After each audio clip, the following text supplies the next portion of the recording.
Have you ever watched your child finish a full meal in under 3 minutes and you just stand there wondering what just happened? They're actually hungry or something else going on. Hi, I'm Bar Isaac, a holistic psychotherapist and the author of Behind Kids Eating Habits. So I want to cover a few important topics in this video. The first one, why fast eating confuse the hunger signals.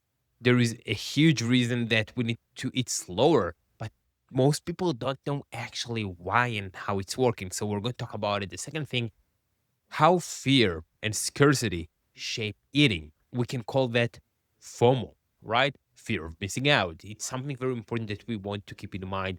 And another thing that we are going to talk about is how can we create a rhythm? How can we create a pace, a routine for our kids so they will be able to slow down and connect with their body and mind. So I want to begin with that you're actually not alone. And so many families are dealing with that. For example, one family that I work with, let's call the child Noah. His mom reached out to me and she said that her child always eating so quickly. She said that it was look like Noah afraid that the food will disappear. And this is very, very powerful. If the child afraid that the food will like taken away, it can trigger a lot of emotional things. So I want to talk first of all about why we need like those 15 to 20 minutes and what happened during this time, because many people saying, yeah, we need more time to feel full, but why is that? So let's begin with that it's taking time to the mind register fullness. So the fullness begin in the stomach, in the gut, but until the brain getting this kind of signal that okay, I'm full, it can take between 15 to 20 minutes. We can think about it this way. It's like sending an email.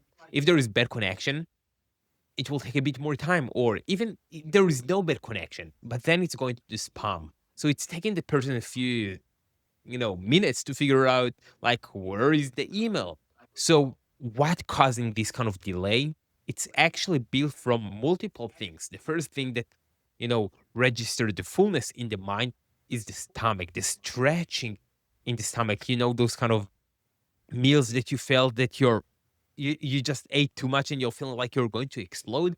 So we took it to the next level, but there is always kind of a stretching feeling in the stomach that once it's happened, it's telling to the brain, okay, I've got enough. It's like, you know, getting hurt from something.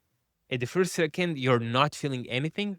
And then you start feeling like that you hit something and it starts hurting even a few minutes later. This is the same thing here. Stretching, even if it's happened physically, mentally, it's taking time. The second thing is hormones like leptin and ghrelin. Those hormones, it's taking some time until like the mind getting like this kind of signal of the fullness. Another thing is the nervous system. So I will not go too much in depth in that, but it's also related to the body and mind connection. So this is the first thing that we want to keep in mind. Now that we better understand like why it's so important to wait those 15 to 20 minutes, the second thing that we want to keep in mind is food scarcity. This is the underlying issue.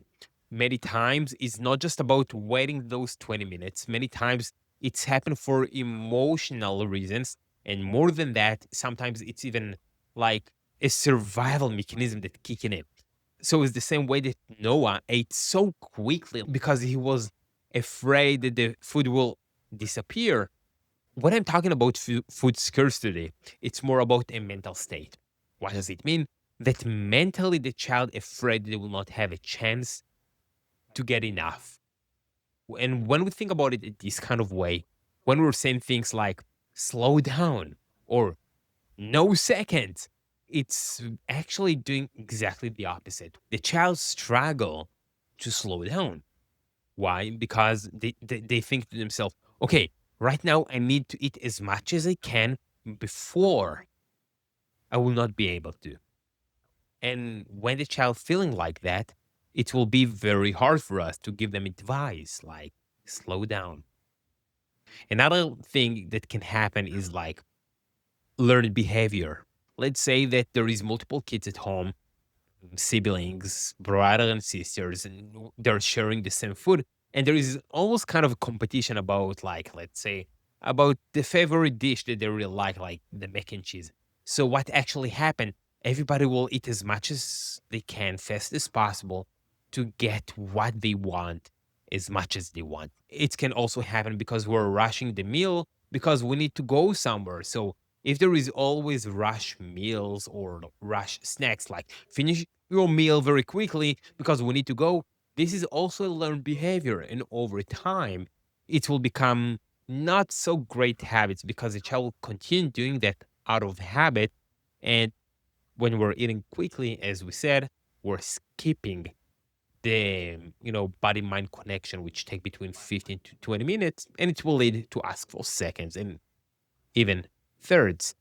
So one of the biggest mistakes when it's come to that is to keep in mind that usually controlling lead to more tension, and it will be almost impossible to teach your child something. Why? Because when you're controlling, this is driving the survival mode, the food scarcity, the child feel limited. And if the child feel limited, less likely they will be able to listen to your advices, even if they're like the best advices in the world. You're telling them slow down, you're telling them chew more. But what they're hearing, you can't eat anymore. You ate too much. So when they're hearing that, even if you're not saying those things, right, they're feeling limited. And this is driving this survival mechanism. So if it's not about like controlling, what is all about? It's about creating a rhythm. It's about creating a natural pace for your family meal times, for your child eating, for your snacks, even. When you have a rhythm, when you have predictable structure, automatically it will lead to better pacing. Eating slower is not a goal, it's the results of making changes around the meal and during the meal and to the environment and to the entire energy that surround the meal times, that you know the way that we're feeling about food, which actually lead to slower pacing. And this is actually what I offered to Noah mom. I told her, okay, make a quick conversation with the entire family. Tell them that from now on, you're going to have a dinner together as a family and you're just going to enjoy each other company for 20 minutes. In these 20 minutes, you're just going to have fun, to talk, to laugh, tell jokes, and just to hear from each other about how was the day. And just see what I said right now. I put attention about connection and not about restriction. You can't hear anything here about eating less, eating slower. One of the biggest mistakes is to tell the child, we need to eat during those 20 minutes, and you can't get seconds for the next 20 minutes because you're eating too quickly. When you're saying those things this way, usually it's leading to more defensive, right? It's making the child feel controlled. So when we're just changing our attention to the positive side of the things, it will make way more sense for the child to sit there for 20 minutes and enjoying, right?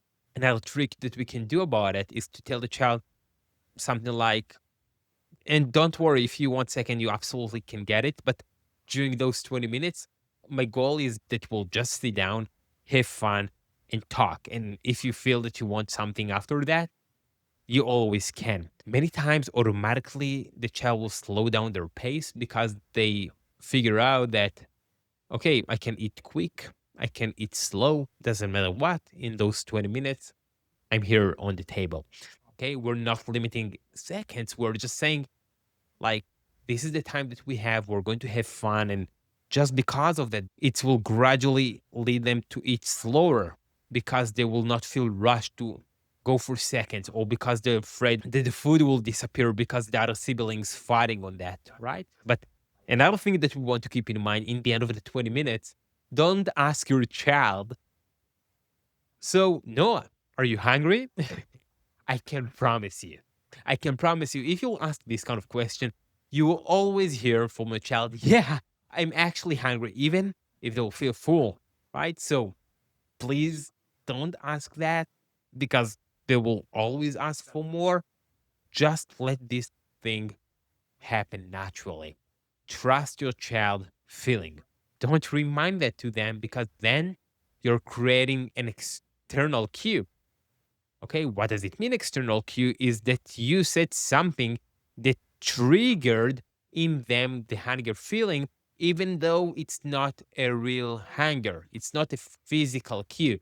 It's external cue about what you said. So pay attention to that because many people doing a huge mistake with that. So if it makes sense for you, you can check my book Behind Kids Eating Habits and go way more in depth about different types of eating habits and how to build a healthier relationship with food. It's in the description below. You can check it out. And if you want to learn a little bit more about fake hunger and real hunger and how to deal with that, check this video here.